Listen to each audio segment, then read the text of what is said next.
Hello everyone, this is Ashish. Welcome back to Art Podcast, and today we are going to have another solo one. The year is about to end, 2023 in the history books, and it is 25th of December today, the day it is being published. So, Merry Christmas.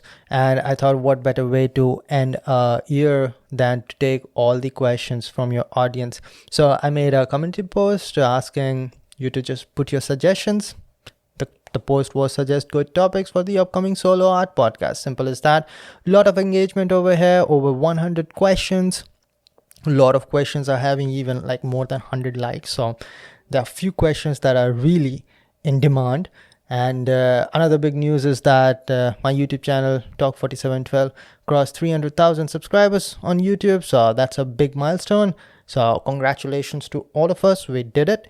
And other than that, that also means that there are a lot of people new to the channel.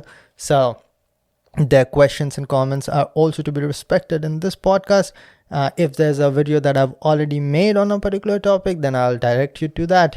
And the good thing is that I saw a lot of questions which I have never really discussed before, which is really surprising, saying that I have made more than 600 videos already in the past 5 years or so.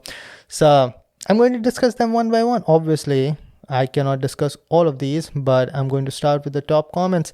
But there are also few comments or questions that does not have as much engagement, but they are really good questions. But also there's some questions which is having a lot of likes, but they are dumb questions. But I'm still going to answer them. I mean, some people say that there are no dumb questions really, and you should definitely ask all your questions. And that is partially correct. I think they're definitely dumb questions. I also believe that you should still ask them, because I used to ask a lot of dumb questions and I still do. And I think you should keep on doing that. I remember a lot of people asking me how many hours I should study. They still put it down in the comment section every now and then, and I always think, man, it is a dumb question. But as dumb as it is, I still remember me asking to one of my seniors back in 2016 the same question.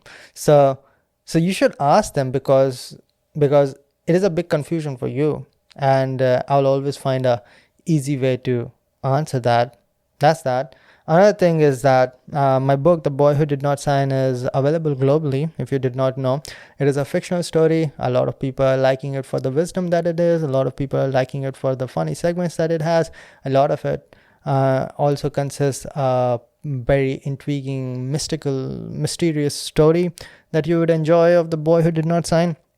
It's available globally. It's available on Amazon, Flipkart. It's available on Kindle. If you're looking for the ebook, it's also available on Kobo, iBooks, and Google Books.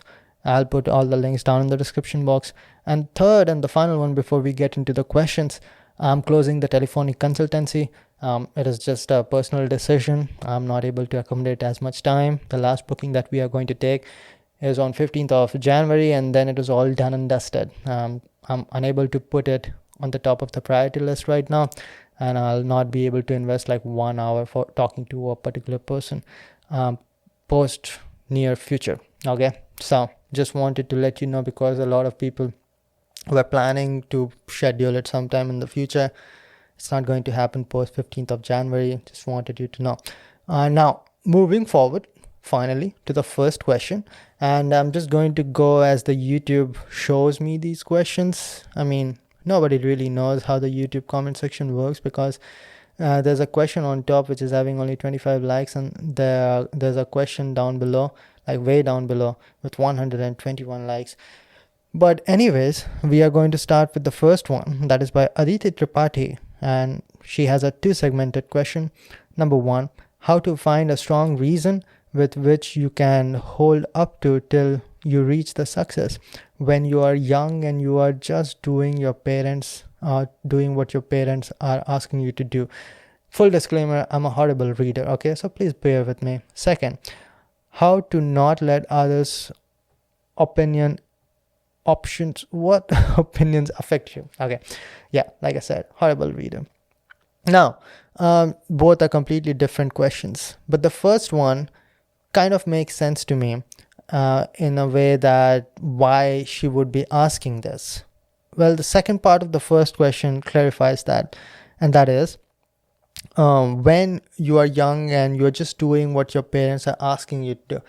Well, I'm not going to talk about anyone who is under 18. All right. If you're under 18, you do not have your own goals. You do not set your own targets. I personally believe that you shouldn't. I mean, you should not be like a 14-year-old kid who is like, oh, I'm going to be a musician. I'm not going to pursue my formal education anymore.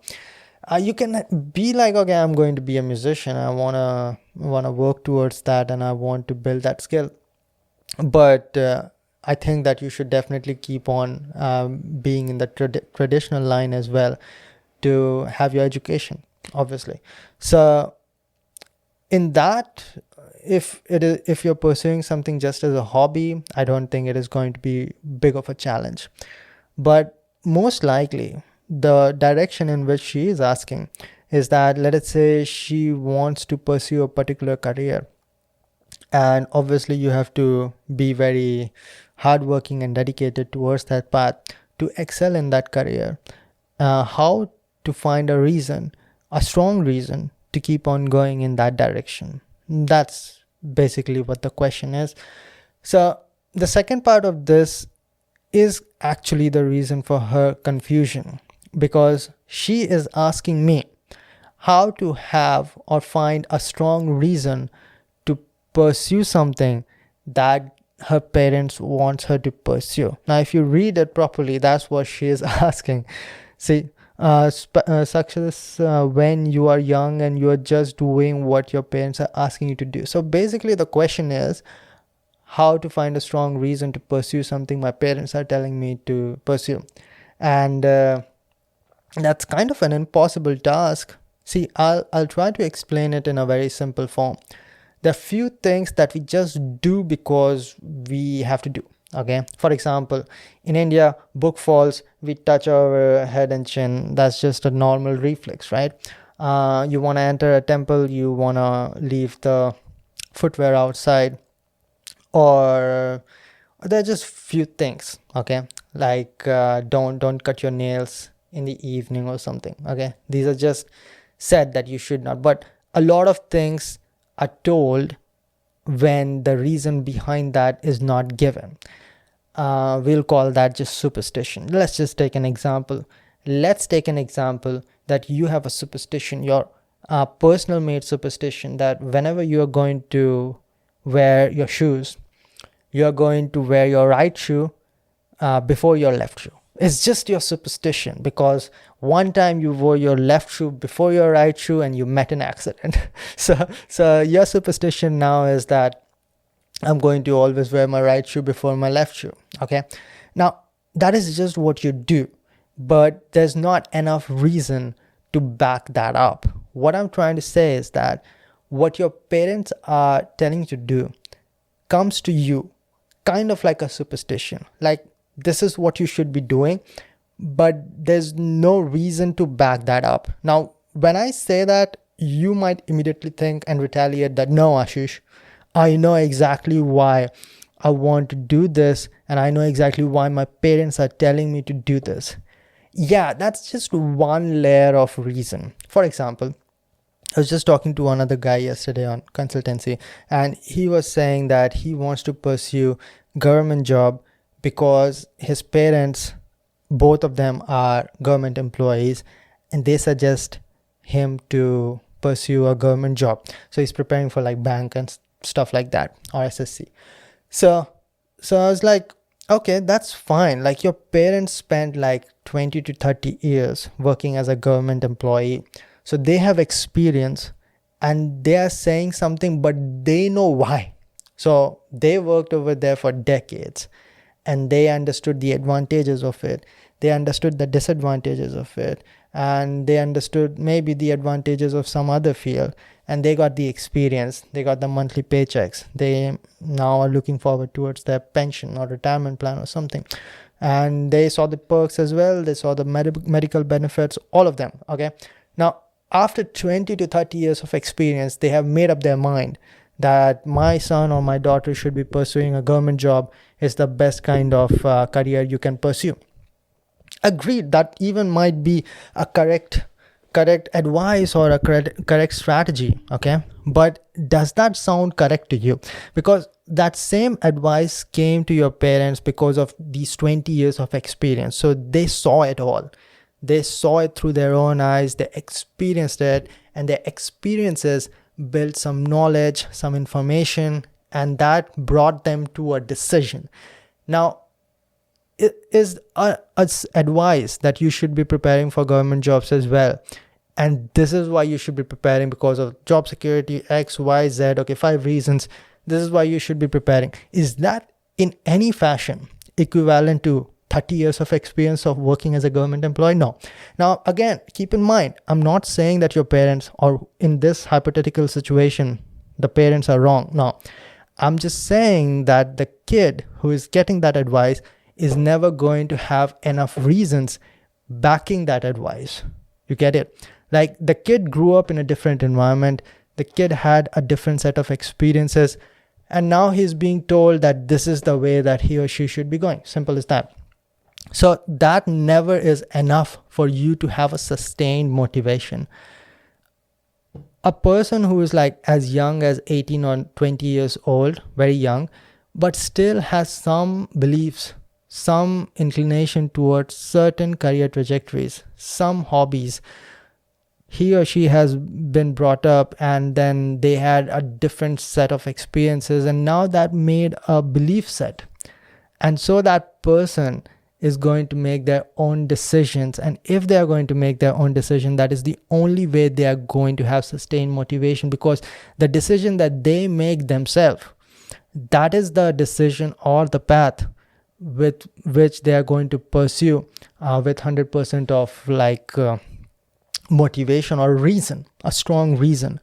So if you are trying to find a strong reason to pursue what your parents are telling you to pursue, this is the reason you can't, because you don't have their experiences. Ultimately, it is coming from an external voice, and basically what you're doing is trusting someone else's instincts, and that is never going to be enough for you to continuously work towards something. Sooner or later, you're going to lose it, because that is an external source. Your internal source is also continuously going to contradict it. Like, okay, my parents are saying that government job is the best way to go, but then again, my friend who has been preparing for civil services examination for the past 3 years says otherwise. And you have spent a lot of time with your friends as well. I mean, this is the truth. Like, how much time do you really spend with your parents?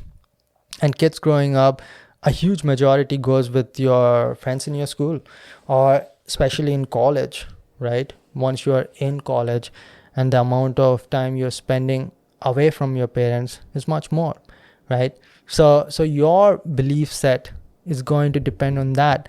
And I'm not even I'm saying it for the final time. I'm not even talking about right decision, wrong decision. That's a completely different topic, or what you should be doing and what you should not be doing. I'm just talking about why you do not have ever good amount of belief in what someone else is suggesting you, no matter how close they are to you, no matter how much you trust them, no matter what good of a well-wisher those people are who are suggesting these things to you, you will never be able to trust them 100% down to your subconscious.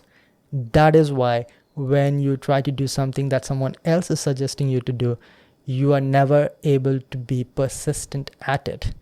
And that is why, if you really believe that you should be a bank robber, and you say that I'm going to be a bank robber, you are going to find much more persistent confidence or reason to pursue that if you truly believe that individually, than compared to if your best friend or your girlfriend is telling you to move to Canada or something to have a better life. So that's whole idea of what we are able to pursue and what we are trying to pursue but fail at it disastrously every now and then, or go off rail every now and then, because that's coming from something external.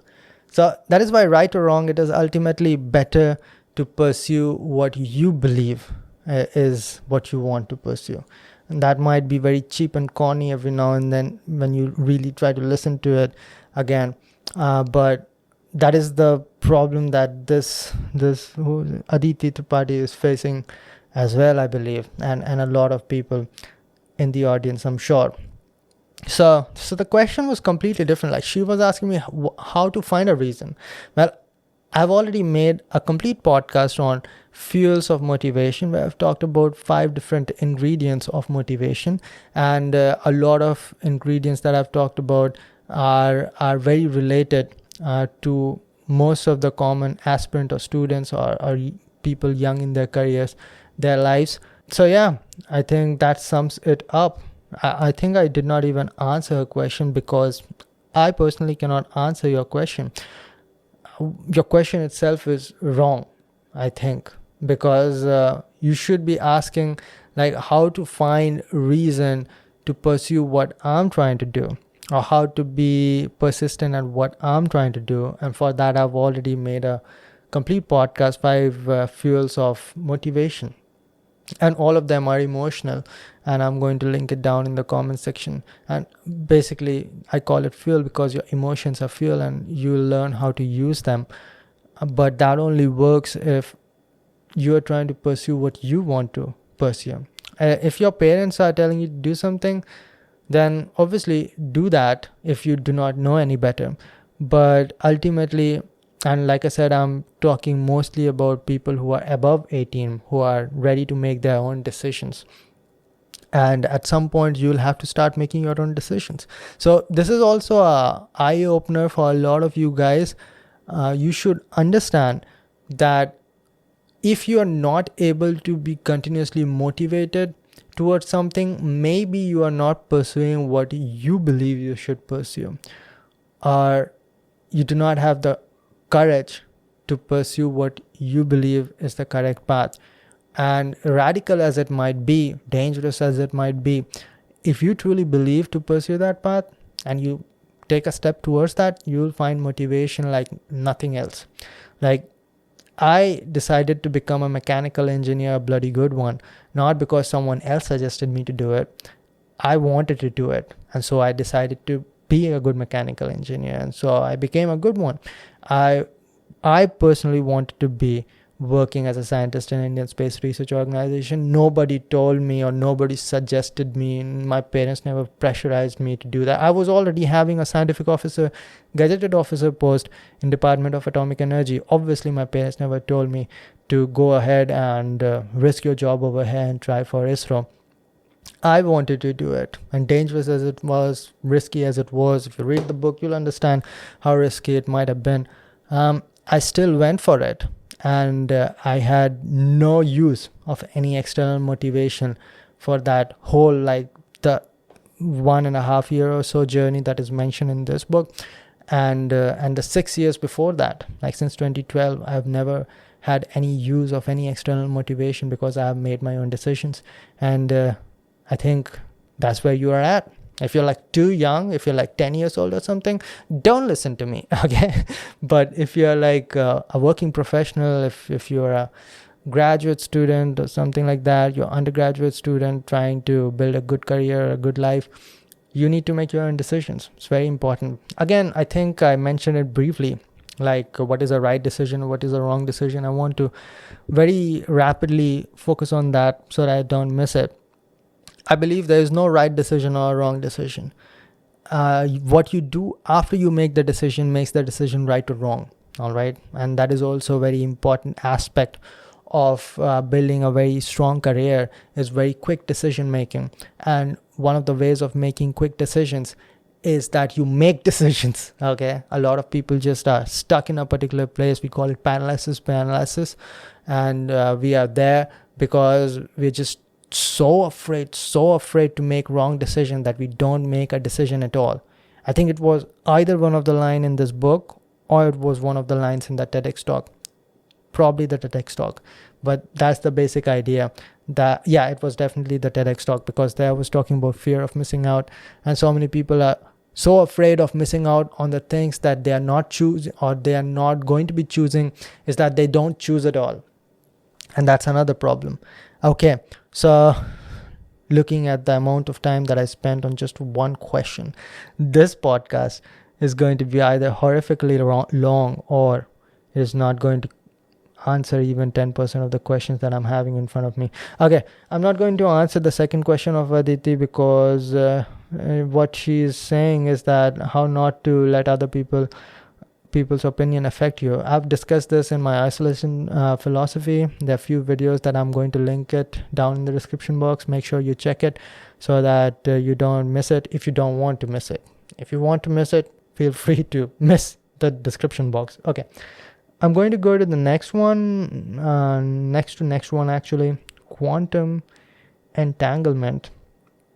How to still chase your goal when you are feeling tired, burnout, or legit suffering from health issues that is restricting you. Now, this is a very good question. There's a reply by someone.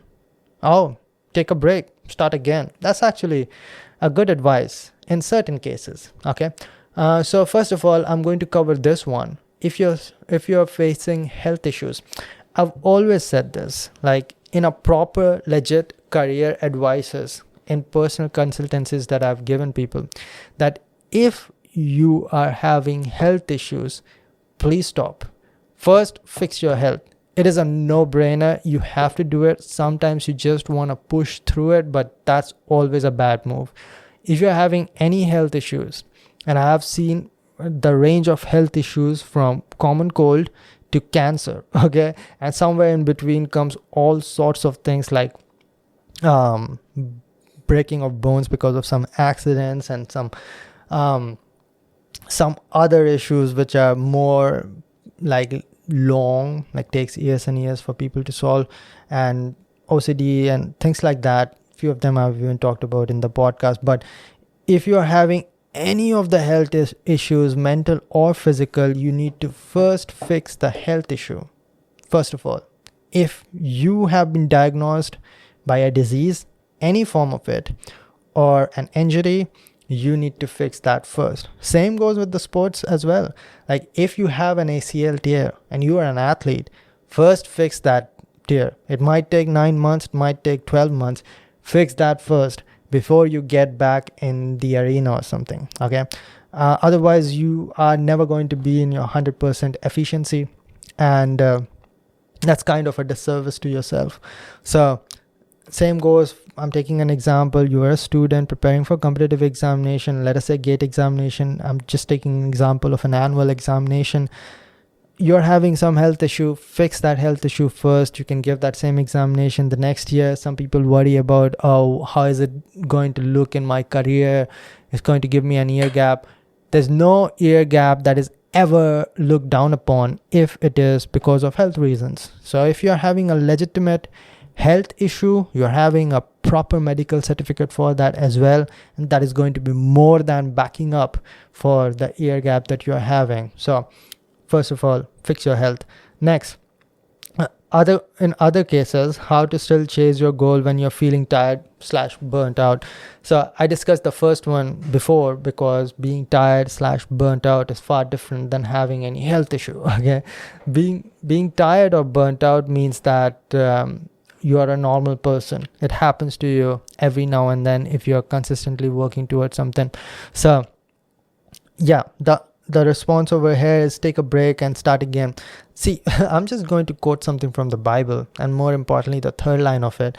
And it is like, God give me the strength to do what I can do, and not care about things that I cannot do. I'm going to completely butcher that, but I'm going to also write the actual one in the screen. But the third line is that, more importantly, give me the wisdom to understand the difference between the two. Okay, so in a similar manner, whether you're burnt out or you're not, how do you know? That's a bigger question. And the truth again over there is that nobody does know, and you are never going to know for sure. But I'm going to give you a thumb rule. If you are burnt out in less than 3 days, then you are definitely wrong, because nobody burns out in less than 3 days. Burnout generally happens after working continuously for few months at least. That is at least according to my experience of what I've seen. Because if you're continuously working towards something for that long, your efficiency drops because you're too close to it. Like, for example, I'm working on this book. In the final phases of the book, I'm doing the 9th draft, the 10th draft, the 11th draft, 12th is the final draft, and I'm so close to it that I'm bound to make some mistakes by not looking at it properly. Like, if I'm too close, I will never be able to take a look at it from the perspective of a reader, because the reader is not going to be reading it for the 12th time. I'm reading it for the 12th time. So in that, I'm kind of burning out. And a lot of times, a very, very good sign of understanding if you're burning out or not is that you used to love to do it and now you hate doing it, right? That's a very good sign. And to some extent, it is good to hate what you're doing, because most of the things that you want to be excellent in, you have to have enormous amount of iterations and repetitions. And because of that, obviously you're going to hate it. Like, professional bodybuilders do not love going to the gym, doing the same curls every week or all the stuff that they do. Obviously, looking at me, you'd understand I'm not an expert over there, but they are kind of doing the same thing every day. Or let us say athletes of track and field, they're preparing for Olympics, 100-meter race, 400-meter race, and they're doing the same thing every day, right? And that's another thing. Like, you might be thinking that, oh, actors are so cool, celebrities are so cool, athletes are so cool. But if you look at their life, it's the most boring life on a daily basis. Like, they get an opportunity to be in the spotlight for like fraction of the time in their career, and the rest of the time is just repetition. It's just repetition, right? But that's very important. That's what makes greats. So obviously they are going to hate some part of it. Or every now and then they are going to hate it to an extent that they just don't want to do it, and they're still going to push it forward to hate it even more. But there's a point where they need to take a break. And I've seen this from my preparation for competitive examination, and that is what I always faced. Like I said a few minutes ago, that I loved mechanical engineering. I really wanted to be a great mechanical engineer. Sorry, I want to be a good mechanical engineer. That was my goal. I loved every aspect of it. I loved every aspect of technology. I wanted to study it. So I loved doing it. But then doing it too much, doing it for 10 hours every day, doing it, waking up early every morning and going through those numericals, revising the same formula, after 2 months or 3 months, I'm going to burn out, obviously. And that point, I kind of like, I don't like it. And that's probably a point where you should understand that you're burnt out. But nobody burns out in 3 days. That's for sure. If you burn out in 3 days, that's saying mostly that it's not that you are now hating it, you hated it in the first place, basically. So that's what you need to understand. And for students, I would say 7 days to 10 days is a good time for you to give yourself a cheat day. Cheat day is not a day when you cheat on your partner. It's a day when you do not study as much. You can compare study to any other work that you're doing as well if you're in some other career pursuit. But this is what I used to do. Like, I used to study for 10 hours every day, especially when I was preparing for these exams like BARC and ISRO and GATE. And then there would be a cheat day when I would be studying only for 2 to 3 hours. I would watch a movie. I would go out and have delicious food, because I was in a very stringent routine, very stringent diet as well. And I've talked about that in my regiment videos. This book discusses that in a very detailed manner, what is the regiment. And I would break that for a day, never for more than that. But I was kind of an extreme. I really was. I don't think that will work for 90% of the people. And so If it was 10 days for me, it might be 7 days for you. If it was a half day off for me, it might be a full day off for you. It might be a 2 day off. I definitely will not suggest if you're working for something that competitive as a national level examination. But it is necessary every now and then. It's necessary for you to break. It's very similar to Pomodoro technique that I've talked about. Like the efficiency curve drops as you proceed. So in a similar manner, as it drops across the hour, it also drops across the week. It also drops across the month. So you need to give yourself a bump by taking a break, and then it drops again. So after some time you give yourself a break again. But if you give yourself too much break, that drastically drops your efficiency as well, because now you are losing continuity, and without continuity you don't get into the rhythm, you don't get into the flow, and you won't be seeing progress in that case as well. So this is kind of a detailed answer of how to get the wisdom to understand whether you should be taking a break or not, in the simplest of terms. Okay, so I think we can discuss 2 to 3 more questions, judging by the way that I'm explaining each question with. One aspect I would like you to discuss is relationships. How a person can know when they are ready for one. Okay, this is a question by Shubham. Okay, Shubham Rana. Okay. Well, how do you know whether you have found the right person or not? Is that the question? I don't even know if I am eligible to answer this question. Well, I believe I found the right person, so maybe I am. So, yeah. I think the best sign that you are in a right relationship is you are with an uplifting partner. Like a partner who is trying for you to be better. And a very good sign that you're not in a good relationship is if a partner is like demeaning you or something. Like few partners can never be satisfied no matter what you do, right? And they kind of a lot of times do not like what you cannot change, right? Like for example, if I'm in a relationship and the girl says that you're too skinny, bulk up, I'm going to tell her to fuck off, because I can't, because I'm naturally skinny, right? Or let us say I'm a tall guy, but there's a guy who is a short guy, right?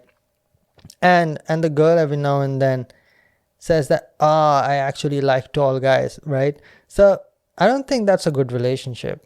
Same goes in the other direction as well. Like this happens, like skin color, like the guys tell this to girl. I know that one time one guy was always telling the girl about like how he likes a certain kind of girls, and like shows her like, oh, I like that kind of girl, and the girl should be like, what the hell? Like you can't do that. Right? So I think that's a good sign, and unfortunately a lot of people are trapped in that relationship. I mean, some of you might think that this is a fairy tale, but there are relationships where the other partner kind of likes everything about you. And obviously there would be few things. Like I had a giant problem of anger issue. I think I've discussed this few times in like Talking Fire podcast. And the girl just stuck with me and helped me work with it. I mean, I changed myself, and that's another thing that, oh, you should not change for another person. Obviously you should. Like relationship in general is compromise, and both people, like both the person, boy or girl, should be changing over time. Like in general, you change across the life, right? You learn more things, you develop. Otherwise, like, are you even trying to improve? Like improvement is also a form of change. Are you trying to grow in your career? That is also a form of change. So why not change for the better? And if this is the first time you being in a relationship, or you've never been in a relationship, then you need to understand that human beings, it is very difficult for two people to coexist. And it is very easy to live on your own terms and just do what is good for you or what you want to do. But like coexistence or partnership is basically like same with the business partnerships as well. Like you have to compromise. Like even if you're running a business, every now and then you have to compromise. I was listening to Jeff Bezos. He came on Lex Fridman podcast. I think you should definitely check it out. He talks a good deal about leadership, and he says that if I'm going to make a decision and I'm having like a conflict between me and I don't know, VP or someone, or some like senior member, board member, get the point, right? If I'm having a conflict in decision, I might be like, okay, I want to go with your decision. Like that's where he's compromising as well, right? And he's having trust on that person's decision because he believes that that person is more appropriate in that position to make that decision. So that's a compromise as well. And same thing happens in relationship as well. So I think that's another good sign for you to understand whether you're in a good relationship or not. Your partner is ready to compromise or not. It is always a horrible relationship if there's only one person who is compromising. That goes without saying. So I think these are the few advices that I would be giving. I don't think that there's a right person made for you. Like I don't really think so. I think you find a person who's having these qualities, and you develop these qualities if you don't have, or that person develops these qualities of like companionship qualities. And rest, it's all like different people are different, and obviously everyone would be attracted to certain kind of person only, and different people are attracted to different kind of people, and you need to find out what kind of people you want to live with, person, hopefully. okay I'm not trained more than that to answer this question. Simple. Okay, moving forward. How to study harder when you are not feeling like studying. So this is the question with 131 likes. God damn, this is a popular question. Okay, 10 comments. A lot of people sharing a lot of advices, I believe. I don't think I need these advices, so I'm just going to go ahead and answer this question. How to study when you really don't feel like studying. This is a one-line question, okay? This has the most complicated answer in this planet. The only reason I'm not going to answer it right now is because it cannot be answered in a short fashion. I'm rather going to direct you to a few sources where I've already discussed this in a detail. A similar question turned out to me in my Chennai seminar, the most recent one, the third one, happened in August 2023. So the question was the journey of an ordinary student, something like that.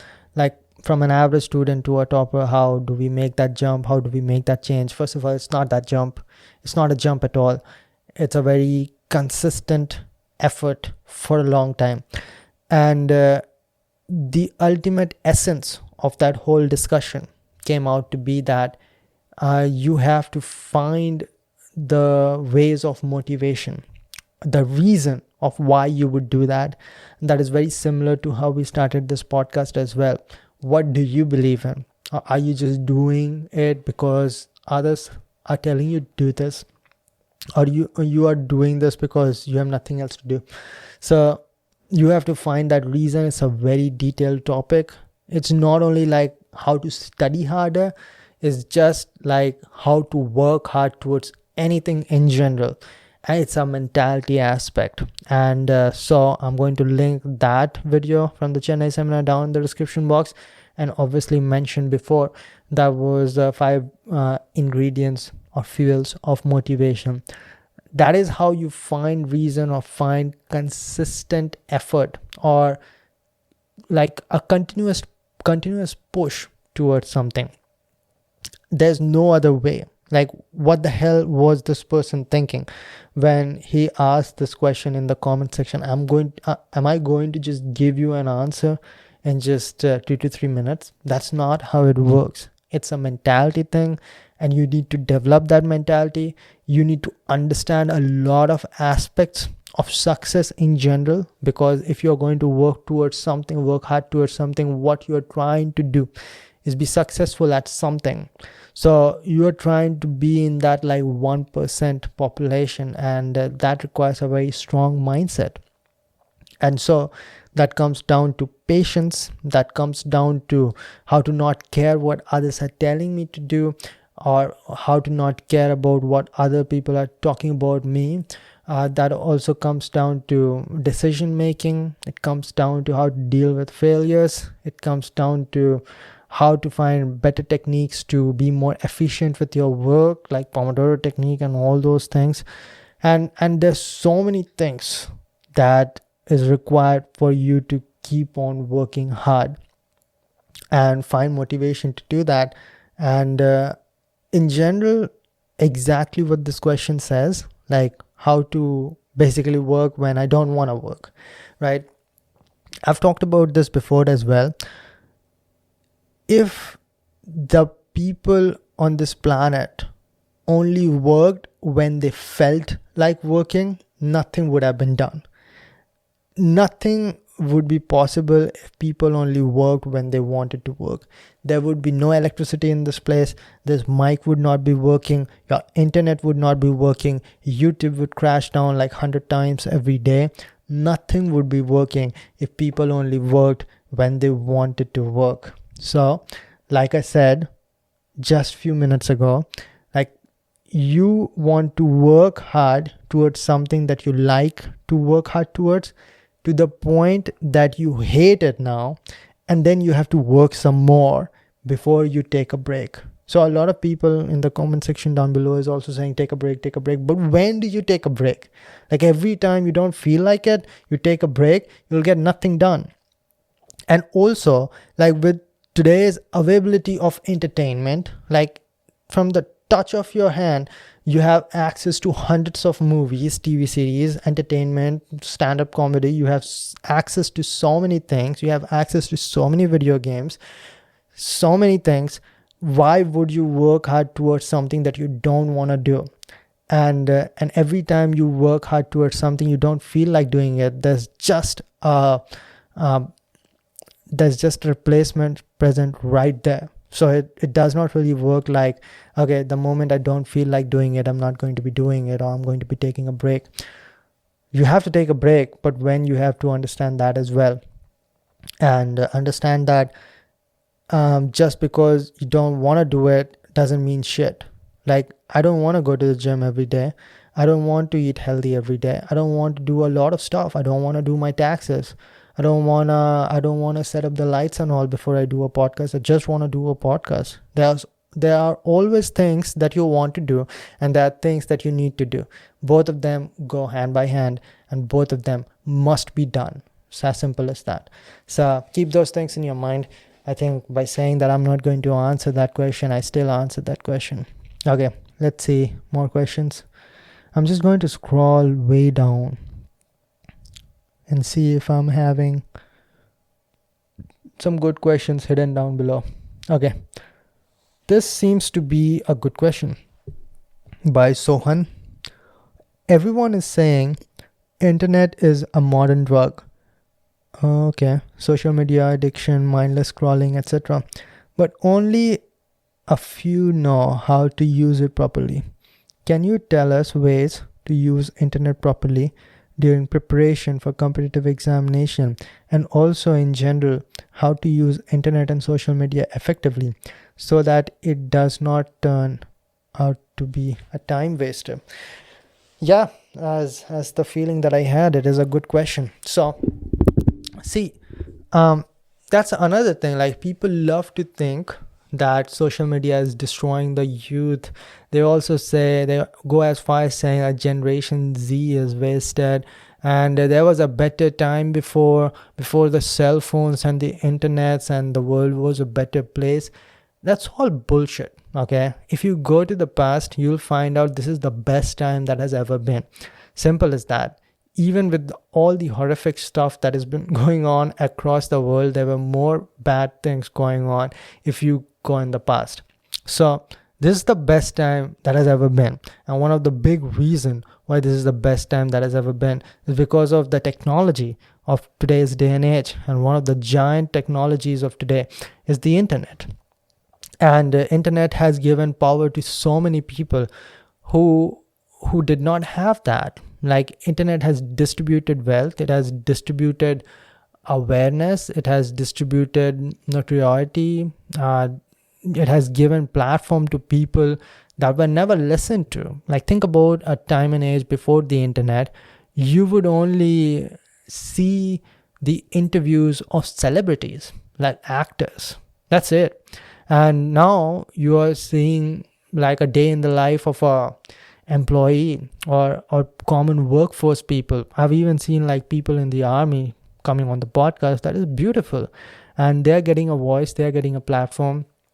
And when it is so distributed, there's so much democratization of it, then it just eliminates corruption, because there's no barrier anymore of people saying what they want to say. It's the epitome of freedom of speech as well. And it is the epitome of information. Like, you would need to go to a library. Like, I used to go to a library to get my answers. And I'm talking about 2012, 2013. If I wanted to know about suspension system of automobile, I would go to a library, search for a book on automobile engineering, and then try to go to that chapter which is talking about suspension. Today, will I do that? Hell no. I'll just Google it. I would find a well-animated video on YouTube to understand that. I was trying to study electric vehicles a few days ago, and like, same thing. If it was 2013, I would need to go to a library. But instead, I went to YouTube. I Googled it, and I found so many resources. And yeah, you can, like, people are building their whole machines in their home or their workshop or their garages or in their college projects or their high school projects, because they know the complete design from what they studied on the internet. So that's what you can be using. But then again, the question comes like, oh, but so many people are misusing it. Well, so many people have always been misusing things. Simple. Like, there are people who are fuck-ups. They are not going to do good with any opportunity that they are going to get. Like, my opportunity was that I got to go to a college, and I got access to a library for 8 hours a day. Now, I can be complaining that my library always closed at 7 o'clock at night, and there are libraries that stays open all night. So I had limited access. But then again, over there as well, I saw fuck-ups. People who would not be using that opportunity. Instead of being in library, they would be being in their hostel room playing video games or playing Dota and stuff like that, or doing drugs. So there have always been people who would not be using the wealth of knowledge that they have been offered. It will always be the case. Before internet, there were books. There were people who were utilizing books, and there were people who were not utilizing books. There were people who went to buy books, and there were people who went out to buy pornography. Simple as that. Like, that used to happen before as well. So it's just a choice. And I hate to see this when people say or think that, oh, the world is becoming worse and worse. Dude, world was always like this. It was never perfect. Like, you think that there was like a glorious period where things were fixed? No, it was always like this. There were always horrible people, evil people. There were always nice people, kind people. And I'll just bring up one of the community posts that I had. It was always also like a short one, but I would like to elaborate that over here now that I have an opportunity. I just posted it on my community because I had this idea. See, it was like 3 weeks ago. Social media is not destroying the youth. It is simply showing what humanity has always been and always will be. There have always been good, evil, innovators, geniuses, calamity, profiteers, lusty and benevolent people. Most of the time, a mixture of few of such characteristics. Their percentages have always been the same. Now we see their respective fractions through our own eyes. The amount of reach they get on social media is directly related to how our civilization has always been structured. So it has always been like this. I think because of social media, there are more people who are trying to be good. Like I'm sure like number of homophobic people 20 years in the past have dropped. Like more people are more considerate about those people making their own choices. So I think people are more considerate, people are more aware, and because of social media, people are getting more raw information. Earlier, most of the information or the news what you were getting were all like filtered according to those people who are in power and control. But now, how many of you guys are just seeing news anchors leaving their news channels and then starting their own YouTube channels, starting their own news outlet? So I think that it has always been the case. Like if you are not utilizing social media to become better, or you are using it to spread hate, then you are amongst that percentage that has always done that. Like you know that there was a world before internet and television as well, right? At that time also there were some people who were famous. At that time also there were some people who people would just have heard the name of from different cities. They made their names, they made a business. So it was not much different for them. They had different means. They had newspaper. Now you have Instagram, you have YouTube. So it's kind of similar. It's just like giving more access. Like it's also like if you have a talent, you have an outlet. Like I saw today a guy just sharing his photographs and very well edited, like well color graded pictures on Instagram. Like he would have never gotten that opportunity before. Like I remember back when I was in college, when Instagram was not popular. I think I created my Instagram in my final month of my undergraduation. It was like May 2016 or so. So Instagram was definitely not that popular. People did not used to like post that much pictures on Facebook. Instagram initially started as a photographer's hub and all. So at that time also there were photographers. Like there would be boys and girls interested in photography running around with cameras. So what they would do is they would join a club, right? They would join a club and they would like maybe print out their picture and they stick it on a billboard or something, or try to get it posted on a yearly magazine or something. So they did the same thing that they are doing right now. But now it is a faster growth, right? Like let us say I was born 20 years in the past and I had the same career trajectory, and I wanted to spread the awareness about career and engineering the same way that I'm doing right now. I would have gone from college to college and talked in front of audience. That's it. Like I would have built my profile and I would have reached out to people, and then people would have reached out to me. Like today also I'm getting invites from colleges, so I can go and talk over there too, right? Minus my social media presence. What's the difference? I'm still talking to audience, but the only difference is that in that case, I would be reaching out to like 100 or 1,000 people. Now I'm reaching out to like millions of people, and that is recorded. So it is across eternity if I just leave it over there.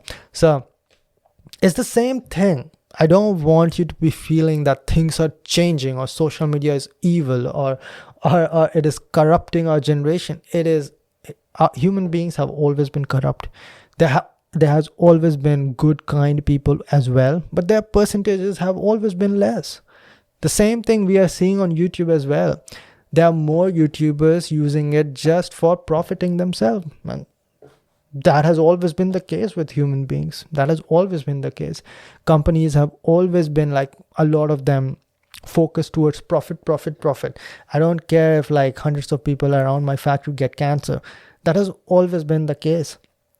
And why are you surprised when there are a lot of social media influencers who are just shoving their brand down your throat and all they care about is getting more money and they'll do anything to get more views? Why are you shocked? Humans have always been like this. I'm not shocked. I'm not pissed off as well. Like after cracking these examinations, after having so many job experiences, after reaching this height, my YouTube videos don't get like 1 million views. I'm not pissed off. Like why would I be?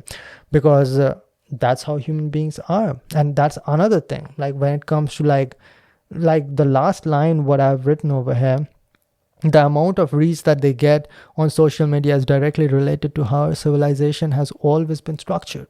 Like valuable knowledge oriented stuff does not attract the majority, right?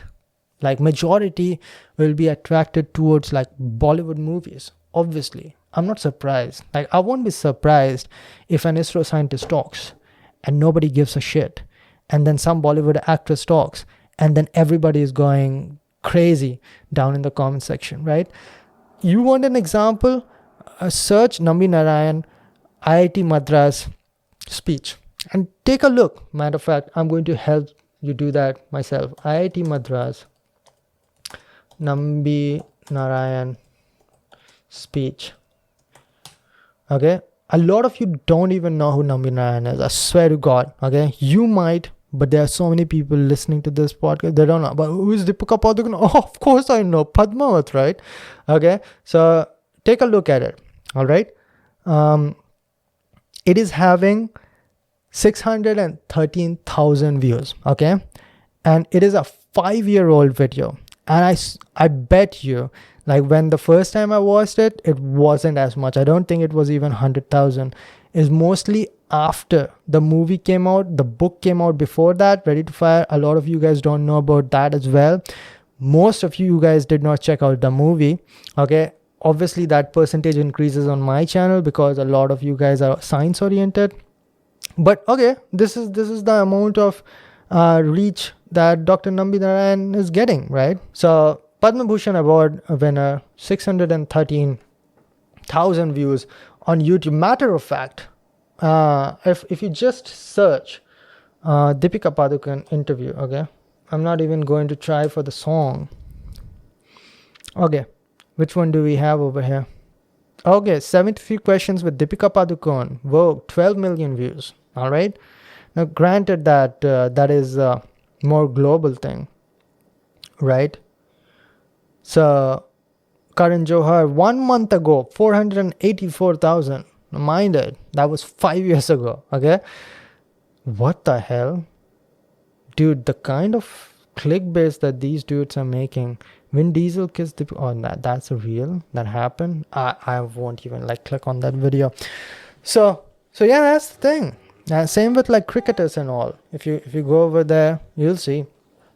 So that has always been the case. I'm not surprised, and there's no knock on Deepika Padukone as well. Like people have always been attracted towards entertainment more, knowledge less, and you should not be ever thinking like the social media is destroying. That's again like social media is not a freaking demon, man. It's like saying that, oh, newspapers are destroying the youth, television is destroying the youth, cell phones are destroying the youth. What? It's just technology. It's just information. And information has always been used and misused, right? I'm pretty sure Taliban is using some information, okay? They're using internet. They are probably using black market and all. Okay, so yeah, that's that. I think that... it doesn't like, don't ask me how can I use internet. Well, if you want to grow and learn, then you will be searching content related to that on internet. Simple as that. And if you really are passionate about growing, you're motivated. I've talked plenty about motivation in this podcast as well. If you are dedicated and motivated about growing, then my friend, you will not be distracted when you see an interview of a celebrity in the suggested section. There was another question over here somewhere like how to avoid watching reels when I'm watching educational content on YouTube. I said, how stupid is that? Like, if you really want to excel in this examination, you would not watch that. Like, if I'm working right now, why would I go over there? So don't blame the YouTube for showing you reels. It's just a business. It's just having a business model that is based on showing you content that is watched more. And like I said, entertainment is always watched more. And the reason it's watched more, because even people who are here to study and work, they would click on those shorts, right? So it's just a personal thing. These questions are simple to you, maybe. The questions are not dumb to me because these are not important. It's dumb to me because you believe that there's a quick answer to it. It's a very long answer, and most of the people don't even have the enough patience to watch my podcast on patience, which I've made like 2 to 3 episodes back. And you should watch those content and understand what it really takes. Or you should read my book to really understand. Trust me, I'm not trying to sell my book right now. This book is the answer of what I'm talking about. How I was able to work hard towards building a great career in engineering for 6 years, coming straight from zero. How I was doing that for 6 years is explained exactly in this book through the life story of the fictional character Ashwin Taksh in the story of Scar Academy to get into ISRO. So if you really would want to know the answer, here's the answer. But do you even want it that bad enough to go through this book? Like, this won't even take time. I've heard of people going through this, like bum rushing through this book in like 3 days. This book is so interesting and intriguing that they just can't stop once they start reading it. And the book is done before they know it. Like yesterday, I was talking to this guy who was also like one of the readers of this book. He said, I completed it in 3 days. And there are people who have completed this overnight as well. So it is available right now. I suggest you go through it to understand things properly. I mean, you have watched me or listened to me talk for like over an hour. Obviously, you trust me enough. So even if you don't trust me 100% to invest like at least 180 rupees to get an ebook, go through the sample, read like 20 pages. You'll be sold. You'll understand what this book is worth. Anyways, I'm going to end this podcast over here. Sorry I was not able to answer all of those questions. I'm sorry if I was hurting anybody's feeling. That was not my intention. I just want to say things that they are raw and real. I hope that was not someone's podcast name that I just stole or ripped off. That was not my intention also. I'm going to end this over here. Hopefully I'll see you again next week. And that's about it. See you next time. Till then, bye.